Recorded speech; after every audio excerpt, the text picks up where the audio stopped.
The Berenstain Bear's Funny Valentine.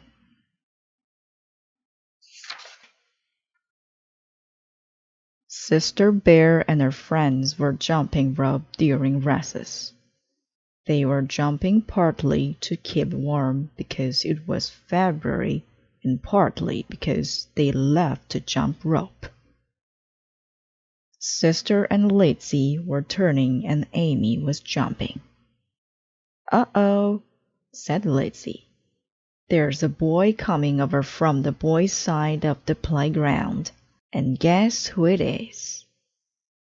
There wasn't any rule about a boys' side and a girls' side at Bear Country School, but the boys did sort of stay on one side of the playground and the girls on the other.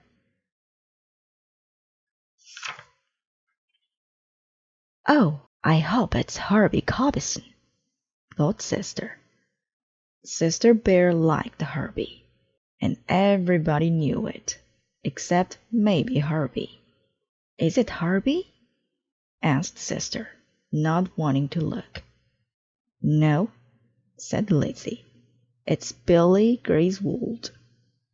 "Oh no, not that awful Billy Griswold," said Sister, turning the rope faster and faster. "Hey, slow down," said Amy. "Hi, Sister," said Billy.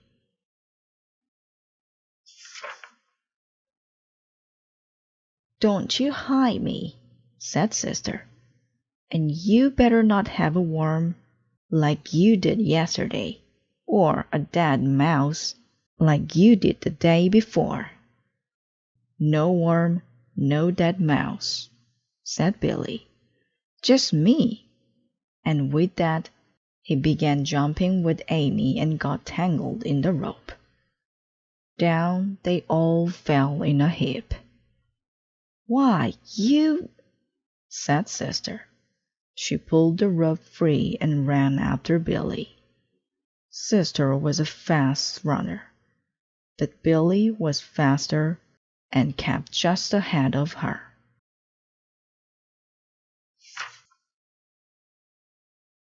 "Oh, why doesn't Herbie Cobbison come to my rescue?" thought Sister as she chased Billy around and around the playground. Herbie was too busy playing fistball even to notice. Then the bell rang and they all went back to class.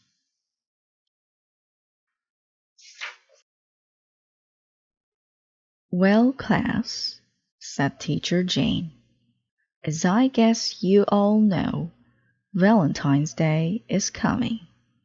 We're going to have a Valentine party with punch and cookies, and we're all going to give valentines to each other." "Yippee!" cried the class. "Oh, yeah," said Sister under her breath.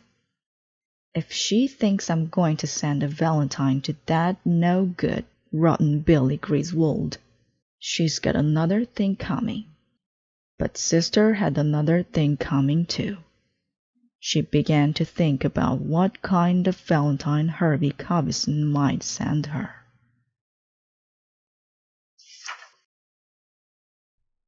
She was still thinking about it that night at dinner when the phone rang.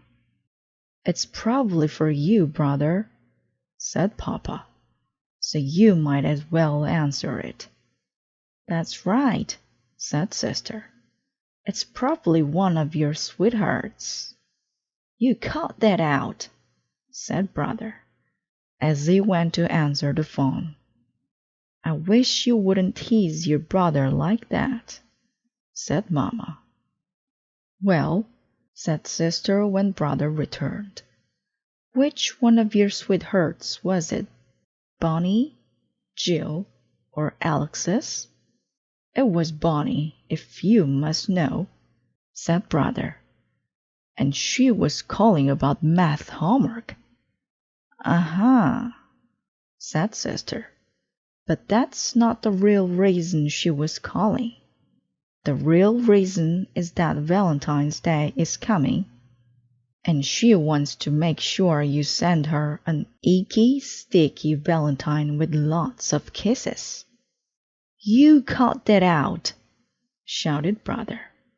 "Mama, if she doesn't cut that out, I'm gonna—" But the phone rang again. "It's probably Jill this time," said Sister as Brother went to the phone. "My dear," said Mama, "there's nothing wrong with Brother having friends who happen to be girls. And there's nothing wrong with Valentine's Day." "Your Mama's right," said Papa. "And not only that. I seem to recall that Teacher Jane has a Valentine party every year. And I bet you're going to get a whole bunch of Valentines yourself." "That's right," said Sister. "But that's because we have to. Teacher Jane's got a rule."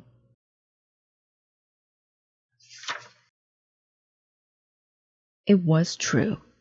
There were 24 cubs in Sister's class, and every cub had to send a Valentine to every other cub. They didn't have to be expensive, and you could make them if you wanted to. Sister thought she might just make one for that no-good, rotten Billy Griswold. She began to think about what it might say. "Roses are red, violets are blue. Nobody needs a doofus like you." Or, "Daffodils are yellow, roses are red. I need you like a hole in the head." "A penny for your thoughts," said Mama. Said Sister. "I was just thinking of a Valentine to send to Billy Griswold." "Is Billy a special friend of yours?" asked Mama. "A special friend?" said Sister, her eyes flashing. "Does a friend knock you down when you're jumping rope? Does a friend chase after you with a dead mouse? Does a friend put a hop-toad in your lunchbox?" "I suppose not," said Mama. "But—" "There are no buts about it, Mama," continued Sister. "That Billy Griswold is a no-good nuisance, and if he doesn't stop bothering me—" "Why don't you ask your boyfriend Herbie Covison to make him stop?" said Brother, who had come back to the table. "Boyfriend? Boyfriend?" shouted Sister. "You take that back. Everyone knows that Sister Bear has a huge crush on Herbie Covison." "Mama, make him take that back," cried Sister. "I've hardly ever said a word to Herbie Covison. Brother's the big Valentine sweetheart around here." "That'll be quite enough," said Papa. "Valentine's Day is supposed to be fun. It's not supposed to be a shouting match." "Well, I'll stop if he'll stop," grumped Sister. "And I'll stop if she'll stop," grouched Brother.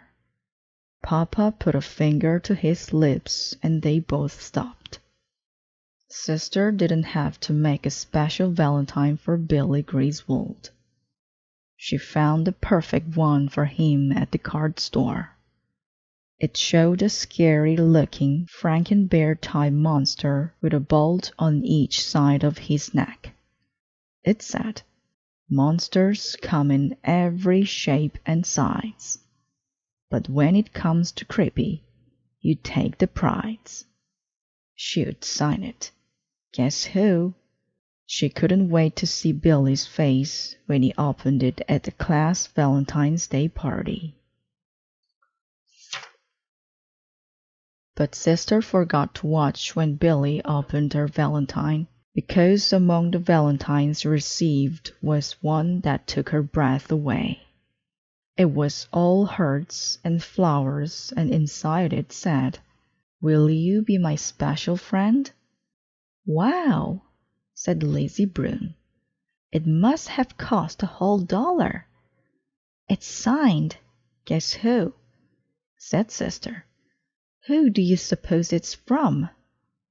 "Well, I know who you hope it's from," said Lazy.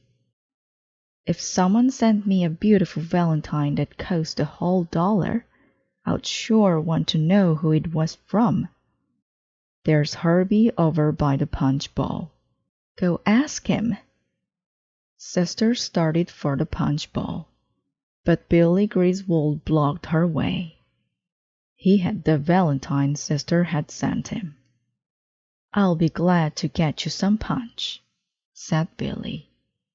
"And throw it down my back?" said Sister. "No, nothing like that," said Billy.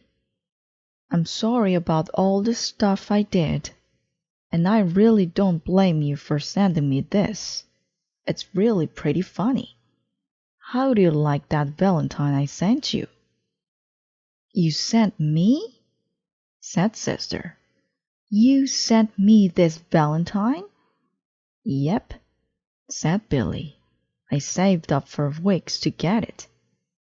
Sister was confused. She didn't know what to say, so she just said, "Thanks."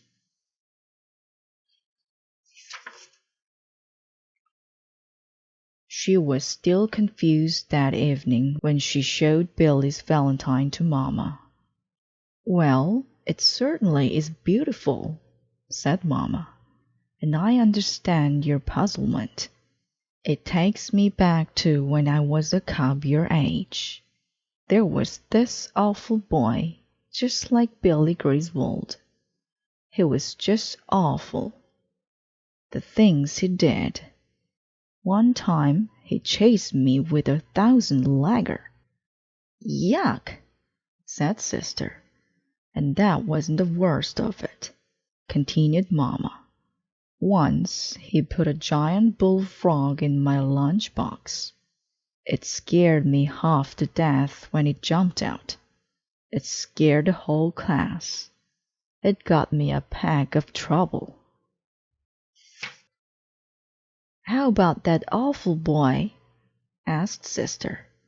"Didn't he get a trouble?" "Oh, yes, from time to time," said Mama.